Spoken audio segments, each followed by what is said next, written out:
سعودی عرب کے جو وزیر انویسٹمنٹ ہیں، سرمایہ کاری کے وزیر ہیں، ڈاکٹر خالد بن عبدالعزیز الفالح، وہ پاکستان آ رہے ہیں ایک بڑا ڈیلیگیشن لے کے۔ ہر آدمی بات کر رہا ہے کہ آئینی ترامیم ہونی چاہیے، آئینی ترامیم ہونی چاہیے، لیکن اسمبلی میں، سینٹ میں کیا پوزیشن ہے یہ لوگوں کو نشستوں کے حساب سے صحیح پتہ نہیں ہے۔ چونکہ قانون سازی کی تھی، الیکشن ایکٹ میں ترمیم کی تھی، تو حکومت کا یہ موقف ہے اب نیا موقف کہ جی وہ سیٹیں ہماری بنتی ہیں، کیونکہ قانون کے تحت وہ ان کو نہیں مل سکتی پی ٹی آئی کو۔ مولانا کو اس کا ساتھ نہیں چھوڑیں گی پی ایم ایل این اور پیپلز پارٹی۔ میرا خیال ہے اب وقت آ گیا ہے کہ اس بات کا ذکر کیا جائے کہ مولانا کیوں پی ٹی آئی کی طرف جائیں گے۔ اب پی ٹی آئی کس جگہ پہ کھڑی ہے؟ آصف زرداری 11 سال رہے جیل میں، کتنی پریس کانفرنسز کی ہیں، یہ سہولت کسی اور کو نہیں ہوتی، تو یہ سہولت بند کر دیں، بیانیے کی جنگ ریاست جیت سکتی ہے۔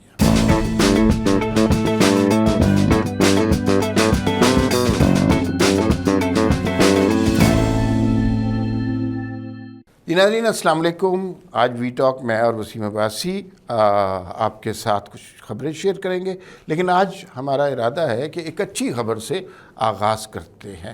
سعودی ڈیلیگیشن انویسٹرز کا پاکستان آ رہا ہے، بڑا ہائی پاورڈ ڈیلیگیشن ہے، کل ان کی ایک ملاقات بھی ہے، تو اس میں کیا ہوگا، پاکستان کے لیے کیا خوشخبریاں پوشیدہ ہیں، وہ وسیم عباسی صاحب ہمیں بتائیں گے۔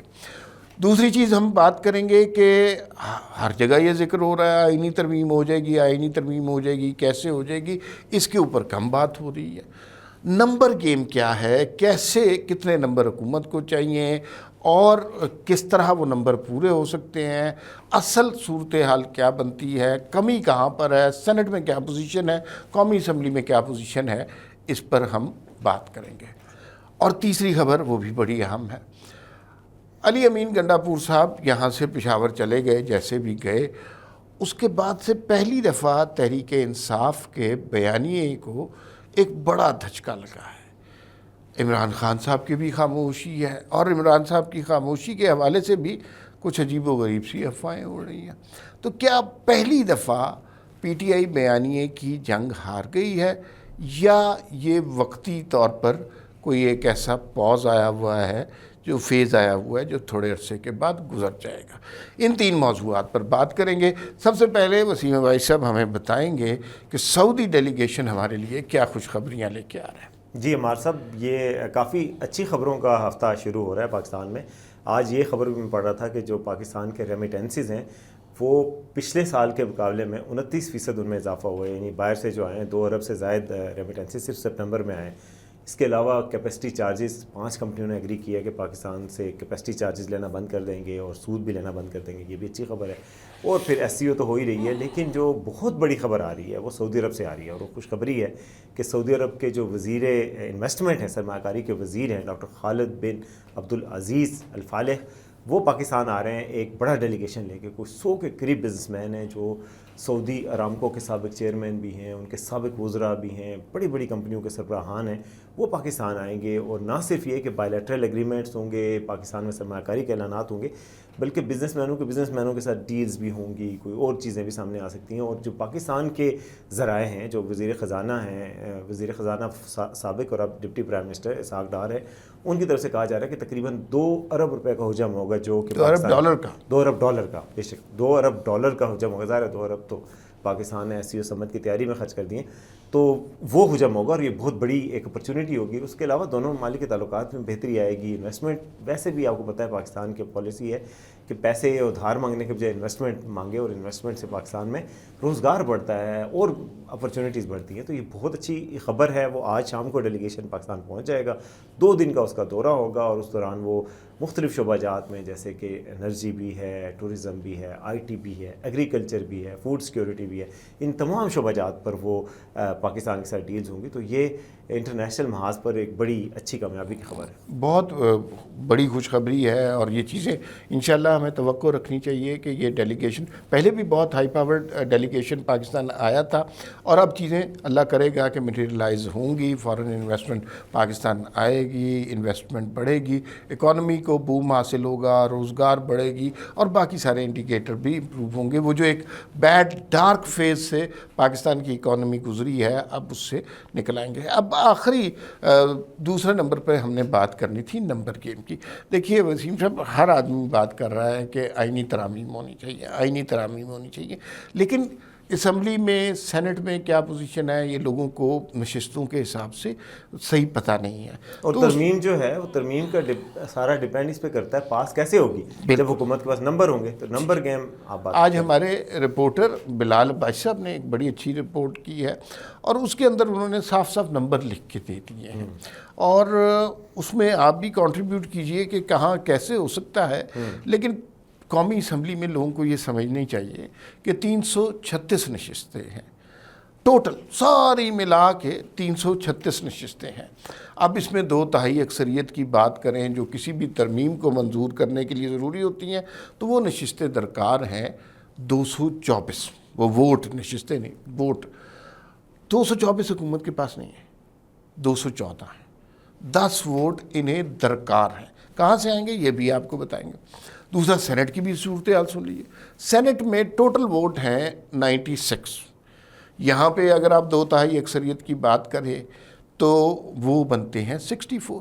حکومت کے پاس ہیں ٹوٹل 54. سارے اتحادیوں کو ملا کے پیپلز پارٹی، نون لیگ، کاف لیگ سارے ملا کے 54 بنتے ہیں. یعنی قومی اسمبلی میں بھی 10 ووٹ اور چاہیے اور سینٹ میں بھی 10 ووٹ چاہیے. قومی اسمبلی کا مسئلہ ایک طریقے سے حل ہو سکتا ہے.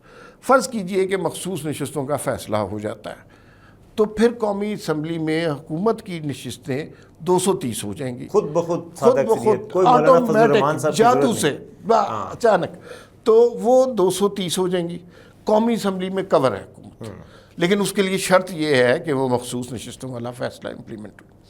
دوسرا سینٹ کی سچویشن، اور فرض کیجئے مخصوص نشستیں نہیں ہوتی، دونوں سینیریو ڈسکس کر لیتے ہیں. اس صورت میں کیا ہوگا؟ اس صورت میں 8 نشستیں ہیں مولانا فضل الرحمان کی، پھر بھی 2 کم رہ جائیں گی. سر 2 نشستیں ہیں 63A کی. اچھا 63A بنی ہے نا نئی پارٹی، اس کے تحت 2 نشستیں ان سے آرام سے گورنمنٹ کے پاس، جو ہمارے ذرائع ہیں اس کے مطابق گورنمنٹ کے پاس 3 بندے تو اس وقت بھی تھے. پی ٹی آئی کے 3 بندے، اور پی ٹی آئی یہ خود تسلیم کرتی ہے کہ 3 بندے ہمارے ان کے پاس ہیں، یعنی کہ گورنمنٹ کا ساتھ دیں گے وہ.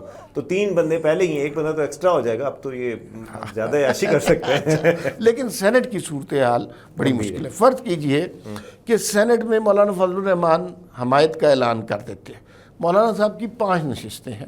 اب اس کا مطلب ہے کہ 54 + 5 59 ہو گئی، ٹوٹل چاہیے 64. اس کا مطلب ہے سینٹ میں 63A کی زیادہ ضرورت ہے، تو 5 بندے وہاں پہ چاہیے، تب یہ صورتحال یا 63A مل جائے یا اختر مینگل مل جائے، ان کی سیٹیں ہیں، اور سینٹ میں ANP کی بھی سیٹ ہے. تو خیر نمبر گیم میں نے آپ کو بتا دیا. اب ذرا مجھے آپ سے یہ پوچھنا ہے، آپ کو اس میں سے ڈویبل سینیریو کون سا لگ رہا ہے؟ ڈویبل میں آپ کو بتاؤں، میرے ذرائع کے مطابق جو الیکشن کمیشن ہے وہ مخصوص نشستوں کے حوالے سے فیصلہ کسی وقت بھی کر سکتا ہے. یعنی کہ وہ آنے والے چند دنوں میں یہ فیصلہ آپ تو کر سکتے ہیں کہ الیکشن کمیشن سے فیصلہ آ جائے گا، چاہے آج ہی آ جائے. اسپیکر نے کل یاد دہانی کروائی کہ ہیلو ہم نے آپ کو فیصلے کا کہا تھا. اور فیصلہ کس روشنی میں کیا جائے؟ حالانکہ سپریم کورٹ کا فیصلہ ہے کہ مخصوص نشستیں پی ٹی آئی کو ملنی چاہیے، لیکن چونکہ قانون سازی کی تھی، الیکشن ایکٹ میں ترمیم کی تھی، تو حکومت کا یہ موقف ہے اب نیا موقف کہ جی وہ سیٹیں ہماری بنتی ہیں، کیونکہ قانون کے تحت وہ ان کو نہیں مل سکتی پی ٹی آئی کو.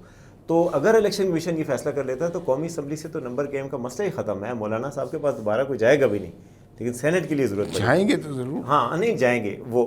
لیکن دوسری طرف یہ ہے کہ سینٹ میں 63A کی ضرورت پڑے گی، اور 63A کے ذریعے سینٹ میں بھی بڑے آرام سے مینیج ہو سکتا ہے، ایسی بات نہیں ہے. مولانا صاحب کو اس لیے شامل کرنا چاہتے ہیں، ایک تو میسیج اچھا جاتا ہے، ساری جماعتیں شامل ہیں، اور وہ ایک کلیکٹیونیس کا میسیج آتا ہے، سوائے پی ٹی آئی کے سارے ایک ہیں. تو وہ، اور اس کے علاوہ یہ ہے کہ سہولت بھی ہو جاتی ہے، زیادہ آسانی ہو جاتی ہے. اگر بعد میں کوئی کورٹ میں کسی چیلنج کر دے کچھ چیزیں تو وہ بھی آرام سے ہو جاتی ہیں. مگر مولانا صاحب ضد پہ اڑے ہوئے ہیں، اور مولانا صاحب تو جو اپنا مسودہ لائے ہیں، کل ہم نے آپ کو بتایا بھی تھا کہ اس میں آئینی بینچ ہے، آئینی عدالت نہیں ہے. تو اس بات پہ کل خواجہ آصف کہہ رہے تھے یہ تو گناہ بے لذت ہے، ہمیں کیا فائدہ. یعنی بیسیکلی تو وہی عدالتیں، وہی بینچ، وہی جج سامنے. 5 رکنی بینچ بنے گا، سینئر موسٹ ججز ہوں گے، تو جسٹس منیب اختر تو ادھر ہی ہے.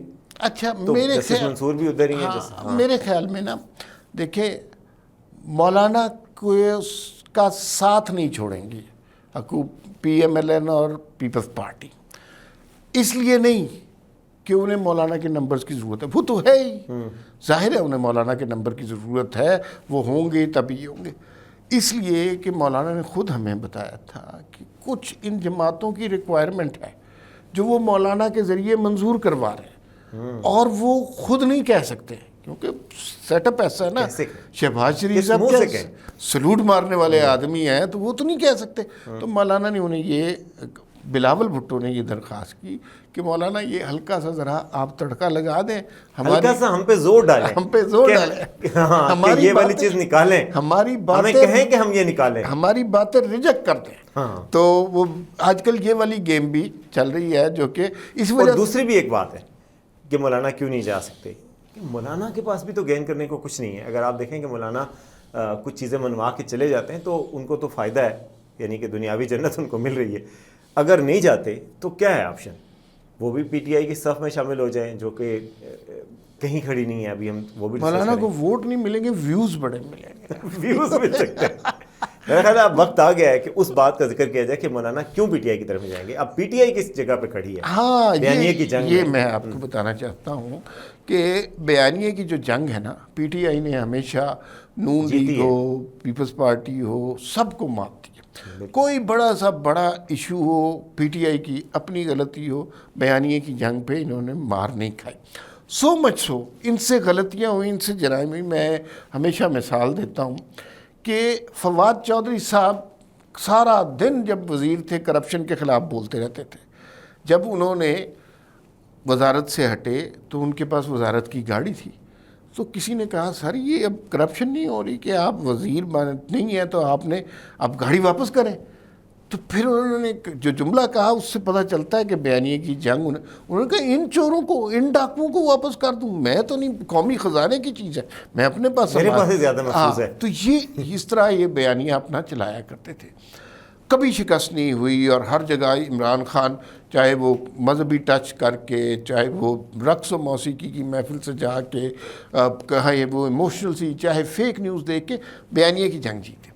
لیکن یہ جو علی امین گنڈا پور نے جو ایک سو کالڈ انقلاب لانے کی کوشش کی, وہاں سے یہاں آئے, آ کے غائب ہو گئے. دوسری دفعہ ایسا ہوا, پھر اس کے بعد وہاں جا کر انہوں نے ایک ایسی بے سروپا کہانی سنائی کہ ان کے اپنے قریبی دوستوں کو یقین نہیں آ رہا. پھر کے پی کے اسمبلی میں لڑائیاں ہو رہی ہیں. پھر وہاں پہ علی امین گنڈا پور کے حوالے سے کرپشن کی بے انتہا سٹوریاں ہیں.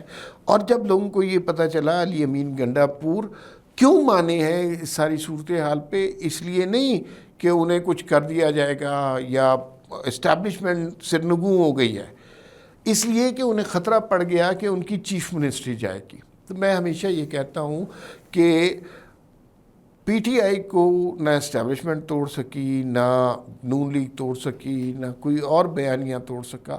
پی ٹی آئی کے بیانیے کو ایک آدمی نے, علی امین گنڈا پور نے, سنگل ہینڈڈلی تباہ کر دیا ہے. اچھا دیکھیں, بالکل تباہ کہنا تو بڑے وہ بات ہوگی, لیکن عمران خان صاحب بیانیے کو بہت اہمیت ہے. آپ دیکھیں کہ پاکستان میں اگر زلزلہ بھی آ جاتا تھا نا, وہ ترجمانوں کا اجلاس بلاتے تھے اور کہتے تھے یہ بیانیہ آگے کرنا ہے. ہمیں کئی ان کے سابق جو ساتھی ہیں انہوں نے بتایا ہے کہ وہ بیانیے کو اتنی اہمیت دیتے تھے کہ کیبنٹ کی میٹنگ میں بھی اگر سوشل میڈیا کی ٹیم کا کال آ جائے تو وہ اس کو اٹینڈ کرتے تھے. تو بیانیہ تو آکسیجن ہے پی ٹی آئی کی. صرف بیانیے کی بنیاد پہ تو خان صاحب نے آئی ایم ایف سے کہا قرضہ لینے پہ میں خودکشی کو ترجیح دوں گا, پھر قرضہ لیا اور پھر سیلیبریٹ کیا, اور لوگ مانے کیونکہ ان کو بیانیہ بنانا آتا ہے. وزارت عظمیٰ جا رہی تھی, ان پاپولر ہو چکے تھے, انہوں نے خط لہرایا, اور جو بعد میں کہا وہ خط نہیں تھا سائفر, اس وقت کہا خط ہے, بعد میں کہا نہیں ہے, اور وہ خط لہرا کے کہا امریکہ سازش کر رہا ہے, اور انہوں نے لکھ کر دھمکی بھیجی ہے ہمیں وہ, اور پھر وہ عوام میں واپس مقبول ہو گئے. تو بیانیہ ان کی آکسیجن ہے اس دفعہ. اور کبھی بھی بیانیے کی جنگ وہ نہیں ہارے. 9 مئی کے الیکشن میں ہو جائے, ایون 9 مئی جو ہوا تھا پچھلے وہ نہیں, 8 فروری کے الیکشن میں بیانیے کی جنگ, لیکن پہلی دفعہ بیانیے کے محاذ پہ ان کو چوٹ پہنچی, اور وہ پہنچی ہے کہ علی امین گنڈا پور پوری لیڈرشپ وہ نہیں آئی. کارکن یہاں پہ مار کھا رہے ہیں, مار کھائی, جیل میں گئے, اریسٹ ہوئے, مشکلوں میں شامل ہوئے, اور وہ جناب کے پی ہاؤس گئے, کپڑے بدلنے, واش روم گئے, پھر انجوائے کیا, پھر وہ جا کے پہنچ گئے. اس بات پہ کارکن اس وقت رو رہے ہیں. ہمیں میسیجز آ رہے ہیں لوگوں کے, میں دیکھ رہا تھا آڈیو میسیجز سنا رہا تھا ایک بندہ کوئی, اس میں بھی وہ بتا رہا تھا کہ کارکن کہہ رہے ہیں کہ ہم رو رہے ہیں کہ یار یہ ہمارے ساتھ ہوا کیا اور کس طریقے سے ہوا. تو بیسیکلی پہلی تو, اور لیڈرشپ آپس میں لڑ رہی ہے. اس میں ایک فیکٹر اور بھی ہے, یہ ہفتہ 10 دن عمران خان صحافیوں سے خطاب نہیں کر رہے. وہ چونکہ اس محاذ سے خاموشی ہے نا, اور آپ کو پتہ ہے فیک نیوز کیا چل رہی ہے, وہ یہ کہنا نہیں چاہیے اس پلیٹ فارم سے، لیکن میں فیک نیوز کہہ کے بتا رہا ان کے کچھ لوگ ہوں fake کہ news کچھ بنا لوگوں رہے نے ہیں، کہا کہ عمران خان کو مارنے کی کوشش کی جا رہی ہے، زہر دے دیا ہے۔ اچھا وہ چاہتے ہیں کہ علیمہ خان کی میٹنگ ہو، اندر سے کوئی ایک جو ہے اشتعال انگیز قسم کا بیان آئے اور بیانیہ اس وقت اٹھ جائے، تو بھائی جو لوگ ارباب بست و کشاد ہیں انہیں پہلے سمجھ آنی چاہیے تھی یہ بات کہ بھائی نواز شریف تو نہیں پریس کانفرنسز کر سکتے تھے ہر ہفتے، آصف زرداری 11 سال رہے جیل میں، کتنی پریس کانفرنسز کی ہیں؟ یہ سہولت کسی اور کو نہیں ہوتی، تو یہ سہولت بند کر دیں، بیانیے کی جنگ ریاست جیت سکتی ہے۔ بالکل جی، تو یہ تھا آج کا وی ٹاک، امید ہے آپ کو پسند آئے گا، کمنٹس میں بتائیے گا کیا اچھا لگا کیا برا لگا، دیکھتے رہیے وی نیوز.pk۔